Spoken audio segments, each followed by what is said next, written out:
മീരയ്ക്ക് നല്ലൊരു ജീവിതം കിട്ടുമെന്ന് കരുതിയല്ലേ ദേവാ ബിൽഡേഴ്സ് പോലൊരു വലിയ കമ്പനിയുള്ള കുടുംബത്തിലേക്ക് കല്യാണം കഴിപ്പിച്ചയച്ചത്?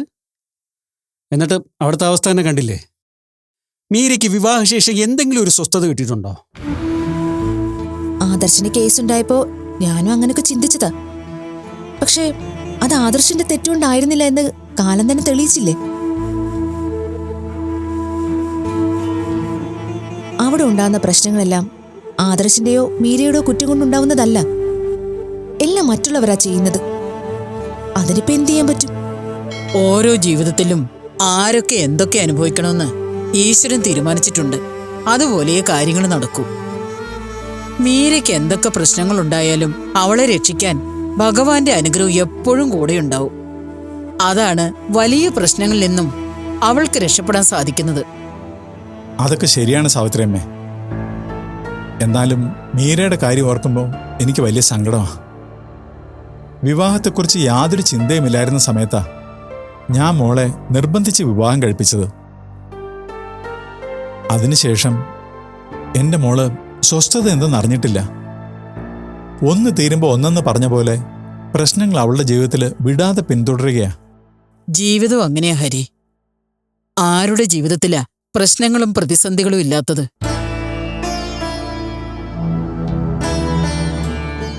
ഇത്രയും കാലത്തെ ജീവിതത്തിനിടയില് ഞാൻ എന്തൊക്കെ അനുഭവിച്ചു. കുട്ടിക്കാലത്തെ അച്ഛനെ നഷ്ടപ്പെട്ടു. ജീവിച്ചിരുന്ന തറവാട് നശിക്കുന്നതും ഒരു വലിയ കുടുംബം നാനാവിധമാകുന്നതും കൺമുമ്പിൽ കണ്ടു നിന്നു.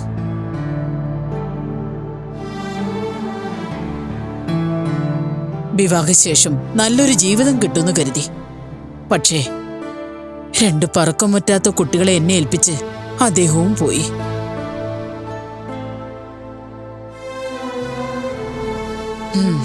ഒരാളുടെ ജീവിതത്തിൽ ഉണ്ടാവുന്ന ഏറ്റവും വലിയ വേദനയാണ് സ്വന്തം മക്കളുടെ മരണം. അത് ഞാൻ അനുഭവിച്ചു.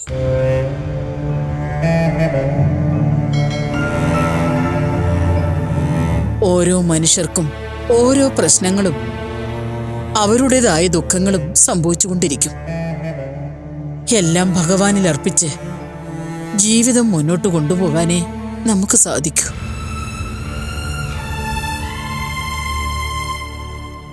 നല്ലത് വരാനായി എന്തൊക്കെ കണക്കുകൂട്ടലുകൾ നമ്മൾ നടത്തിയാലും കാലത്തിനൊരു തീരുമാനം ഉണ്ടാവും. അതിന് വിധിയെന്നോ ഈശ്വര നിശ്ചയമെന്നോ കർമ്മഫലമെന്നോ എന്തു പേര് വിളിച്ചാലും നമ്മളത് അനുഭവിച്ചേ പറ്റൂ. സാവിത്രിയമ്മ പറഞ്ഞത് 100% ശരിയാ. എല്ലാത്തിനും മീതെ ഭഗവാന്റെ തീരുമാനം മാത്രമേ നടക്കൂ. സംഭവിക്കുന്നതെല്ലാം അത് തന്നെയാ. നമ്മളുടെ അറിവിലും കാഴ്ചപ്പാടിലും നല്ലതെന്ന് തോന്നുന്നത് നമ്മൾ ചെയ്യുക. അത്രയേ നമ്മളെ കൊണ്ട് സാധിക്കൂ. അത് തന്നെയാണല്ലോ നമ്മൾ ശ്രമിക്കുന്നതും. എന്നാലും വിവാഹത്തിന്റെ കാര്യത്തിൽ തീരുമാനമെടുക്കാൻ വിവാഹം കഴിക്കുന്നവർക്ക് സ്വാതന്ത്ര്യം വേണം. അറ്റ്ലീസ്റ്റ് നമ്മൾ അങ്ങനെ ഒരു ജീവിതത്തിലേക്ക് പോകാൻ മെന്റലി പ്രിപ്പയർ ആകാനുള്ള സമയമെങ്കിലും തരണം. നീ മൂക്കിൽ പല്ല് മുളയ്ക്കുന്നവരെ ഇത് തന്നെ പറഞ്ഞോണ്ടിരിക്കും. അതൊന്നും സമ്മതിച്ചു തരാൻ പറ്റില്ല. കണ്ടോ, ഇതാണ് അമ്മയുടെ ആറ്റിറ്റ്യൂഡ്.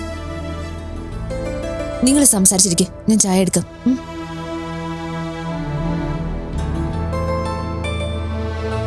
അല്ല, ധന്യ പറഞ്ഞതിനെ അങ്ങനെ തള്ളിക്കളയേണ്ട മനോജെ.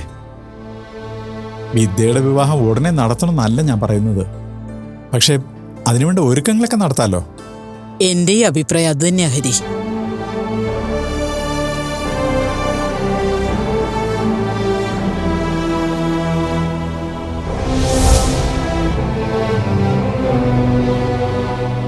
ഇതാണ് ഞാൻ പറഞ്ഞ വിദ്യ. ഓ, അപ്പൊ ഇതാണ് നിന്റെ ശത്രുവായ ഫ്രണ്ട് വിദ്യ. ഇവളുടെ വേറെ ഫോട്ടോസ് ഒന്ന് കാണിച്ചേ. ഇങ്ങതാ.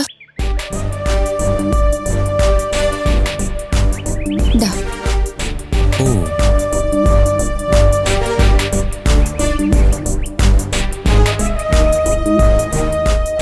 ഈ വർഷം മഹാബലിപുരത്ത് വെച്ച് നടന്ന ഡാൻസ് ഫെസ്റ്റിവലിൽ ഞാനായിരുന്നു പങ്കെടുക്കേണ്ടിയിരുന്നത്. പക്ഷേ അവസാന നിമിഷം എന്റെ പേര് മാറി ഇവളുടെ പേര് കയറി. അതെനിക്ക് സഹിക്കാൻ പറ്റാത്ത കാര്യമാ. പലപ്പോഴായി എനിക്ക് കിട്ടേണ്ട പല അവസരങ്ങളും ഇവൾക്ക് കിട്ടി. ഇനി അത് വേണ്ട. ഇതിനൊരവസാനം ഉണ്ടാക്കിയേ പറ്റൂ. നിനക്കെന്നെ ഹെൽപ്പ് ചെയ്യാൻ പറ്റുമോ ഇല്ലയോ? എന്റെ സ്റ്റെഫി, നിനക്ക് വേണ്ടി ഞാൻ എന്തും ചെയ്യുമെന്ന് നിനക്കറിയില്ലേ? നീ പറഞ്ഞ എന്തെങ്കിലും കാര്യം ഞാൻ ഇതുവരെ ചെയ്യാതിരുന്നിട്ടുണ്ടോ? പക്ഷേ ഞാൻ പറയുന്ന ഒന്നും നീ അനുസരിക്കാറില്ല. അതാ എന്റെ സങ്കടം. ഇവളെ നീ ഒന്ന് ഒതുക്കിത്താ. എന്നാ നീ പറയുന്ന എന്തോ ഞാൻ അനുസരിക്കാം. മതിയോ? മതിയെന്നോ? ധാരാളം. ഇവളുടെ കാര്യം ഞാൻ ഏറ്റു. ഇവളെ കൊല്ലണോ? നീ പറഞ്ഞ അതിനും എനിക്ക് മടിയൊന്നുമില്ല. അയ്യോ, അത്രയ്ക്കൊന്നും വേണ്ട. നീ ജയിലിൽ കിടക്കുന്നത് കാണാൻ എനിക്ക് താല്പര്യമില്ല. പിന്നെ എന്താ ചെയ്യേണ്ടത്? ഞാൻ എന്തു പറഞ്ഞാലും ഇവൾ അനുസരിക്കണം. എന്റെ കരിയറിന് ഇവളൊരു തടസ്സമാവരുത്. ഏതെങ്കിലും സ്കൂളിലോ സ്ഥാപനത്തിലോ ഡാൻസ് പഠിപ്പിച്ചവളെ ജീവിച്ചോട്ടെ. എനിക്ക് പാരയായി എന്റെ മുന്നിൽ വലിയ നർത്തകയായി അവൾ വളരരുത്. ഡൺ. അക്കാര്യം ഞാൻ ഏറ്റു. കുറച്ച് ചീപ്പ് പരിപാടികൾ ചെയ്യേണ്ടി വരും. നീ എന്റെ കൂടെ നിൽക്കോ? ഇത് എന്റെ ആവശ്യമല്ലേ, ഞാൻ കൂടെ നിൽക്കാതിരിക്കോ? എന്താ ചെയ്യണ്ടേന്ന് പറഞ്ഞാ മതി.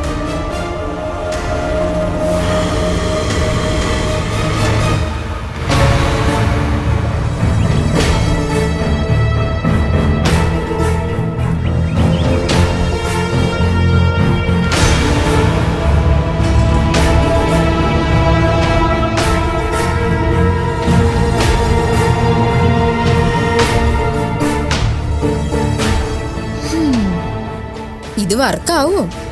ആവേണ്ടതാണ്. ആവും തന്നെ എന്റെ വിശ്വാസം. നിനക്ക് വേണ്ടി ഞാനത് സാധിച്ചെടുക്കും സ്റ്റെഫി. ഓക്കെ ദിനേശ്.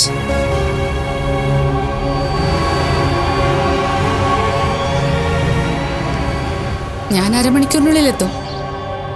അതെ, ഉടനെ തീസിസ് സബ്മിറ്റ് ചെയ്യണം. അതിനു വേണ്ടി ഈ ഓട്ടോ എല്ലാം. കുറെ നാളായില്ലേ കഷ്ടപ്പെടാൻ തുടങ്ങിയിട്ട്. അതിന്റെ എല്ലാം ഫലം കിട്ടണ്ടേ?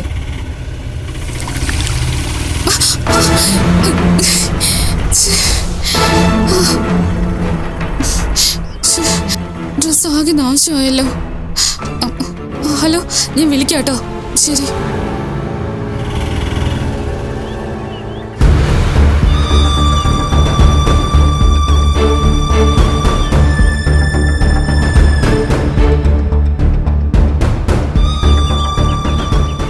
ഹലോ. പറഞ്ഞ പോലെ ആളിനെ ഇടിച്ചിടാനൊന്നും പറ്റിയില്ല. അവളൊരിടത്തുനിന്ന് ഫോൺ ചെയ്യുമായിരുന്നു. കുറച്ച് ചെളി തെറിപ്പിച്ച് നിർത്തിയിട്ടുണ്ട്. ഇനിയേ നിങ്ങൾ എന്താന്ന് വെച്ചാൽ ചെയ്തു.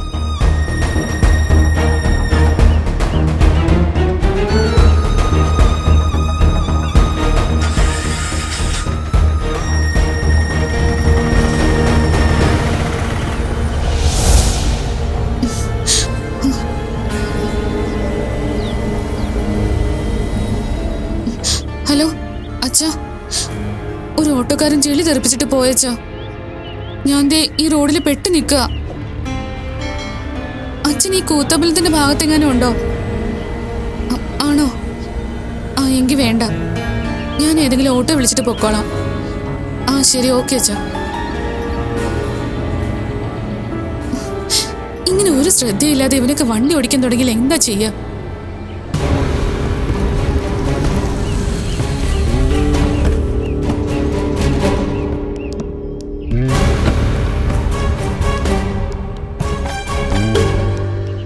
വിദ്യ, നീ എന്താ ഇവിടെ നിൽക്കുന്നത്? ഇതെന്ത് പറ്റി? ഡ്രസ്സ് മുഴുവൻ ചെളിയാണല്ലോ. ഇവിടെ വീണോ? ഒന്നും പറയണ്ട സ്റ്റെഫി, ഒരു ഓട്ടോ ചെളി തെറിപ്പിച്ചതാ. ഞാൻ ഫോണിൽ സംസാരിച്ചു നിന്നതുകൊണ്ട് ശ്രദ്ധിച്ചില്ല. ഇനിയിപ്പോ ഇവിടെ നിന്നിട്ട് എന്താ കാര്യം? നീ വാ, ഇവിടെ അടുത്ത് എന്റെ ഫ്രണ്ടിന്റെ വീടുണ്ട്. അവിടെ പോയി ഡ്രസ്സൊക്കെ ഒന്ന് ക്ലീൻ ആക്കിയിട്ട് വരാം. അത് സാരമില്ല, നിനക്ക് വെറുതെ ബുദ്ധിമുട്ടാവും. ഞാനൊരു ഓട്ടോ വല്ലതും വിളിച്ച് വീട്ടിലേക്ക് പൊക്കോളാം. ഈ കോലത്തിൽ ഇനി നീ ഓട്ടോ വിളിക്കാനൊന്നും നിൽക്കണ്ട. എന്റെ കൂടെ വന്നാ മതി. എനിക്ക് ഒരു ബുദ്ധിമുട്ടും ഇല്ല. ഇത് ആർക്ക് വേണമെങ്കിലും സംഭവിക്കാവുന്നതല്ലേ ഉള്ളൂ. ദിനേശിന്റെ വീട് ഇവിടെ അടുത്താ. അവിടെ പോയി ഫ്രഷ് ആവാം. ദിനേശ്, സോറി, ഞാൻ നിങ്ങളെ പരിചയപ്പെടുത്തിയില്ലല്ലോ. ഇത് ദിനേശ്, എന്റെ ഫ്രണ്ടാ. ഇടയ്ക്ക് കോളേജിൽ എന്നെ പിക്ക് ചെയ്യാൻ വരാറുണ്ട്. നീ കണ്ടിട്ടുണ്ടാവും. ദിനേശ്, ഇതാണ് ഞാൻ പറഞ്ഞ വിദ്യ. ഉഗ്രൻ ഡാൻസറാണ്. കഴിഞ്ഞ മഹാബലിപുരത്തെ ഫെസ്റ്റിവലില് പെർഫോം ചെയ്തിരുന്നു. ഹായ്. ഹായ്. ആ ഓട്ടോക്കാരൻ എന്ത് പണിയായി കാണിച്ചത്? റോഡിൽ കൂടി പോകുന്നവരെ കുറിച്ച് എന്തെങ്കിലും ഒരു ചിന്ത വേണ്ടേ? നിങ്ങൾ വാ, എന്തായാലും ഇനി ഫ്രഷ് ആയിട്ട് പോവാം. വാ വിദ്യ, നീ എന്തിനാ മടിച്ചു നിൽക്കുന്നേ? അത് ഞാനിപ്പോ വീട്ടിലേക്ക് തിരിച്ചു പോയാലെന്നോർത്ത് നിൽക്കായിരുന്നു. അതിന്റെ ആവശ്യം എന്താ? ഇതിപ്പോ ഒരു 5 മിനിറ്റ് കൊണ്ട് ശരിയാക്കാവുന്നല്ലേ ഉള്ളൂ. നീ എങ്ങോട്ട് പോകാനാ ഇറങ്ങിയേ? യൂണിവേഴ്സിറ്റിയിലേക്കാണോ? അല്ല, ലൈബ്രറി വരെ ഒന്ന് പോണം. പിന്നെ 1-2 സ്ഥലത്തും പോകാനുണ്ടായിരുന്നു. ആഹാ, അപ്പൊ തിരിച്ചു പോയ പ്ലാൻ എല്ലാം പൊളിയില്ലേ? വെറുതെ ഒരു ദിവസം പോയി കിട്ടും. അതിന്റെ ആവശ്യം എന്തുവാ? നീ വാ, ദിനേശിന്റെ വീട്ടിൽ പോയി ഇതൊക്കെ ഒന്ന് തുടച്ചു കളഞ്ഞ് ഒന്ന് അയൺ ചെയ്താൽ മതിയല്ലോ. എന്നിട്ട് ഞങ്ങൾ തന്നെ നിന്നെ ലൈബ്രറിയിൽ ഡ്രോപ്പ് ചെയ്യാം, പോരെ? അത് വാടി, ഞാനല്ലേ വിളിക്കുന്നേ, വാ.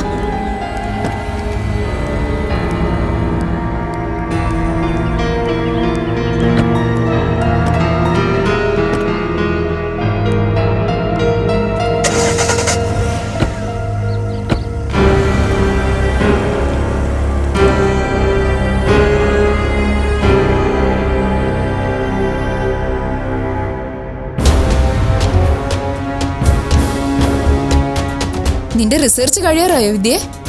ആ, കഴിയാറായി. ഉടനെ തന്നെ എല്ലാം സബ്മിറ്റ് ചെയ്യും. ആ കോഴി പ്രൊഫസർ നിന്നെ ശല്യം ചെയ്യുന്നുണ്ടോ?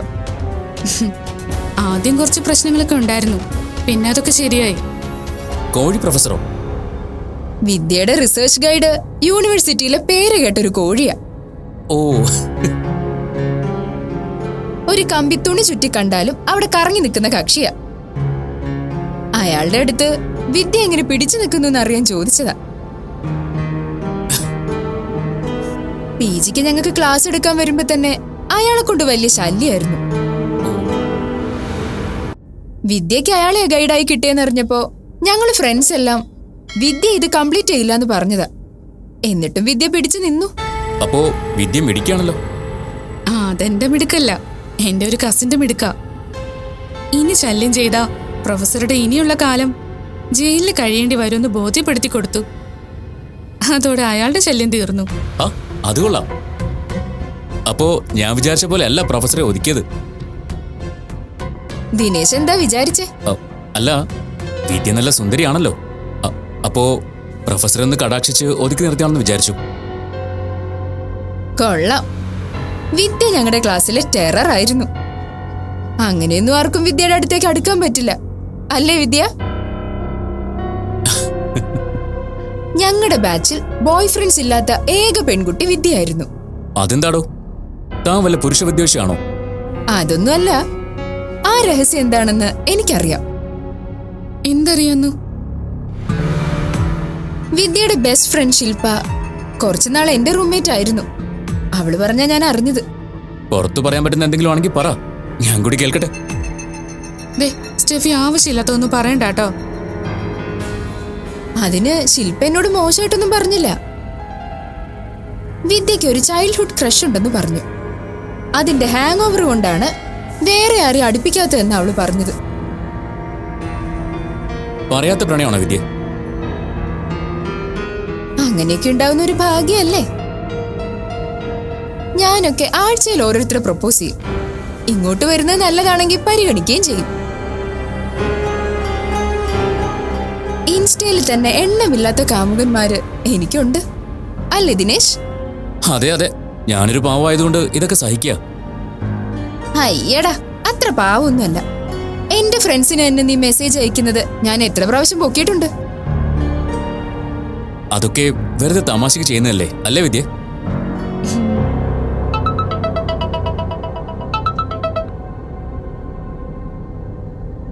ഹലോ, ആ അതെ, ഞാൻ എത്താൻ കുറച്ച് വൈകുമല്ലോ. ഉച്ചയ്ക്ക് ശേഷം എത്തിയാൽ മതിയോ? പറ്റില്ലേ? ഉടനെ വേണോ? ശരി, ഞാൻ ഉടനെ വരാം. എന്താടോ? കാറൊന്ന് നിർത്തിക്കേ.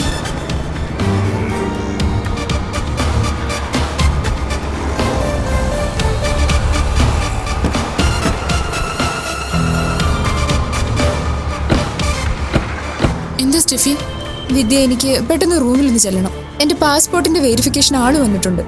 അതുമാത്രമല്ല, റൂമിൽ നിന്ന് 1-2 പേപ്പേഴ്സും കൂടി എടുത്തു കൊടുക്കാനുണ്ട്. വിദേശത്ത് ഡാൻസ് സ്കൂളിൽ പഠിപ്പിക്കാൻ ഒരു ഓഫർ വന്നിട്ടുണ്ട്. അതാ പെട്ടെന്നെല്ലാം ചെയ്യുന്നത്. എങ്കിൽ ഞാനും വരാം.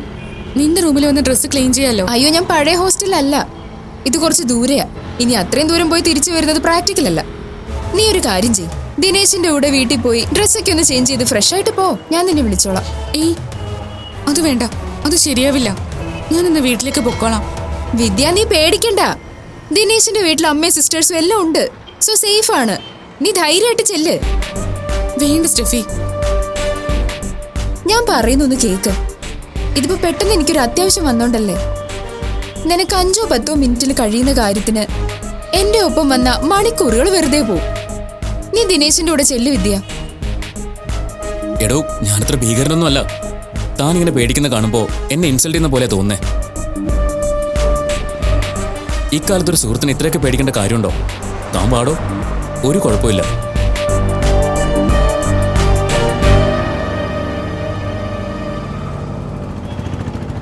ചെല്ല് വിദ്യ, ഞാനല്ലേ പറയുന്നത്. പെട്ടെന്ന് നിനക്ക് ലൈബ്രറിയിൽ ഇവിടുന്ന് പോവാലോ. അല്ലെങ്കിൽ ദിനേശ് എന്നെ നിന്നെ ഡ്രോപ്പ് ചെയ്യും. ഓക്കെ, ഞാൻ ഡ്രോപ്പ് ചെയ്തോളാം. ആദ്യം വിദ്യയോട് ഇങ്ങനെ പേടിക്കാതിരിക്കാൻ പറ.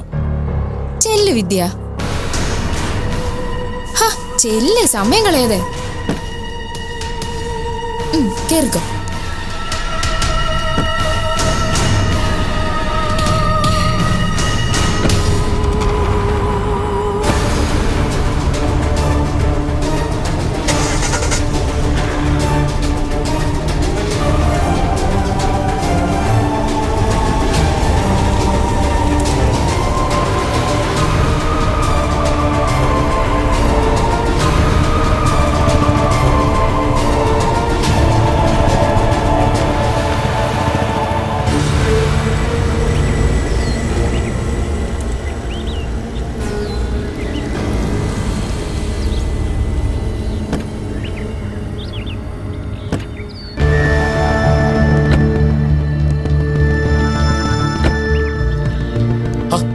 താൻ ഭയങ്കര ടെൻഷനിലാണല്ലോ. ഇങ്ങനെയായാലും എന്ത് ചെയ്യും വിദ്യയെ? ഒന്ന് ശ്വാസം വിട്ട് ഫ്രീ ആവടോ. വാ.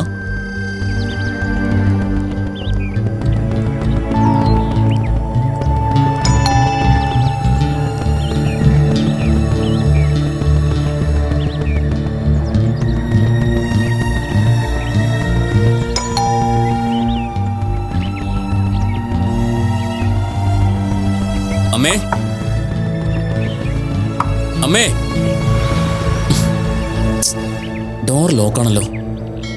അപ്പൊ പിന്നെ ചാവി ഇവിടെ തന്നെ കാണും. കിട്ടിയല്ലോ.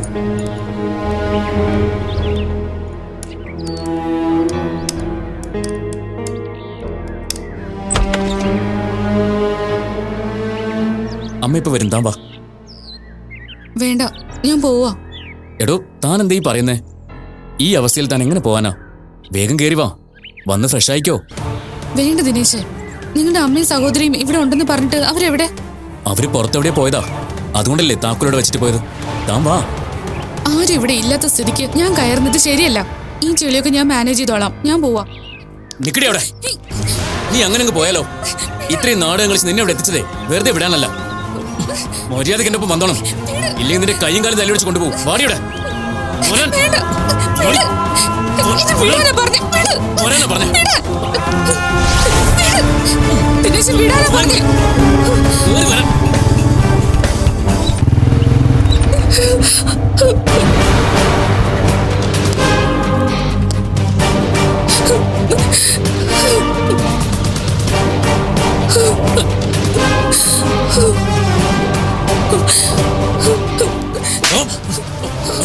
നിന്റെ വണ്ടിയിൽ വിദ്യ കയറുന്നത് കണ്ടപ്പോഴേ നീ എന്തെങ്കിലും കുഴപ്പമുണ്ടാക്കുമെന്ന് ഞാൻ പ്രതീക്ഷിച്ചതാ. അതാ ഞാൻ പിന്നാലെ വന്നത്. വിദ്യക്ക് ചോദിക്കാനും പറയാനും ആരുമില്ലെന്ന് നീ കരുതിയോ? ഇനി നിന്റെ നിഴൽ പോലും ഇവളുടെ അടുത്ത് വരരുത്.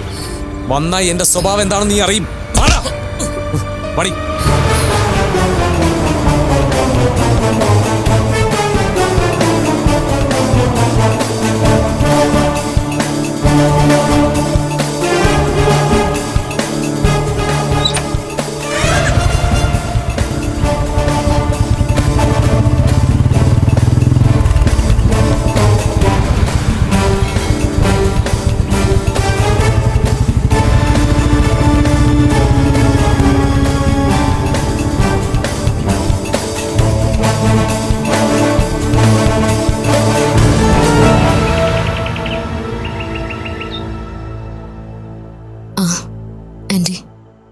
ഇരിക്കും മോളെ.